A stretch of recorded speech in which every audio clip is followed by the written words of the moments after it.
ស្វាគមន៍មកកាន់ជីវិត Director តែសំណាងដោយសារតែមានការសំណូមពរពីអ្នកមើលច្រើនអ្នកថែឲ្យថតវីដេអូចម្លែកៗឥឡូវមកចម្លែកទៀតហើយនេះបើក្បាច់ intro មកលាងចានឲ្យមើលអាហ្នឹងអស់ចម្លែកនៅប៉ុណ្ណឹងកុំឲ្យថាអើយអត់មានអីចម្លែកផងចង់មើលឲ្យអ្នកថតនឹងរករ៉ាក់នេះមករករ៉ាក់ឲ្យមើលនេះឲ្យដឹងថាជីវិតខ្ញុំមិនមែនភីងរហូតទេខ្ជិលណាអីដែលអត់សប្បាយចិត្តជាងគេគឺលាងចានហ្នឹងហ្មងអូយធុញខ្លាំងអត់ចង់លាងចានទេខ្ជិលឡើងអាលួយតោះ intro ប៉ុណ្ណឹងបាននេះមកធ្វើបោះញ៉ាំវិញខ្ញុំស្ងោរសាច់មាន់មកស្ទុះហើយខ្ញុំយកផាក់ឡូវដែលសល់ពីម្សិលមិញដែលខ្ញុំដាក់ក្នុងទូទឹកកកហ្នឹងខ្ញុំយកមកដាក់ក្តៅមួយគ្នាហ្មងឲ្យវាចូលចិត្តគ្នាហ្មងឲ្យវាអស់ទឹកអស់អីទៅគឺអូខេហើយតែប៉ុណ្ណឹងហើយមួយមុខតោះទៅមួយមុខទៀតថ្ងៃនេះមិនដឹងធ្វើអីទេក្នុងចិត្តចូលចិត្តស្ងោរជ្រក់តែដឹងច្បាស់ហ្មងថា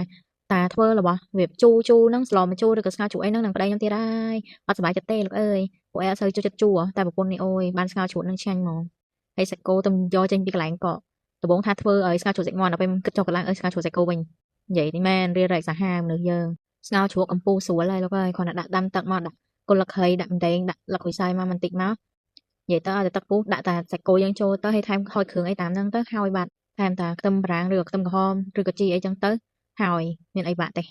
តែម៉ែខ្ញុំថាចែកមើលវីដេអូខ្ញុំហើយកាំងដោយសារតែមើលអត់តំណងអីតិចសោះអត់តំណងអត់ទៅសំខាន់ឆ្ងាញ់